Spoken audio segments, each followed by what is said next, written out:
त्रिलोकीनाथ, आप आवागमन अर्थात पुनर्जन्म के बारे में कह रहे हैं। इस संबंध में मेरा ज्ञान पूर्ण नहीं है।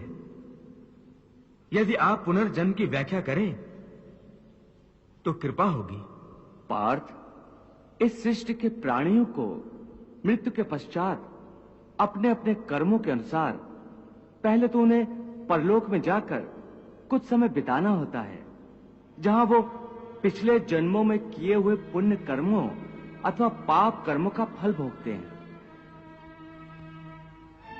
फिर जब उनके पुण्यों और पापों के अनुसार सुख दुख को भोगने का हिसाब खत्म हो जाता है, तब वो इस मृत्यु लोक में फिर से जन्म लेते हैं। इस मृत्यु लोक को कर्म लोक भी कहा जाता है, क्योंकि इसी लोक में प्राणी को वो कर्म करने का अधिकार है जिससे उसकी प्रारब्ध बनती है।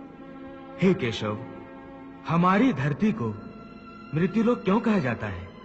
क्योंकि हे अर्जुन, केवल इसी धरती पर ही प्राणी जन्म और मृत्यु की पीड़ा सहते हैं।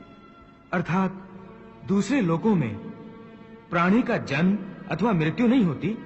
नहीं अर्जुन, उन लोकों में प्राणी का न जन्म होता है और न मृत्यु, क्योंकि मैंने तुम्हें पहले ही बताया था कि मृत्यु केवल इस शरीर की होती है, आत्मा की नहीं।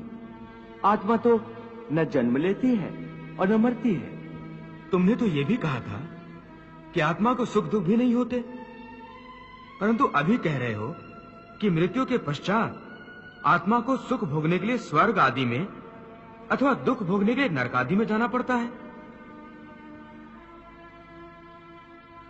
तुम्हारा मतलब यह है कि आत्मा को केवल पृथ्वी लोक पर ही सुख दुख नहीं होते, स्वर्ग अथवा नरक में आत्मा को भी सुख या दुख भोगने पड़ते हैं?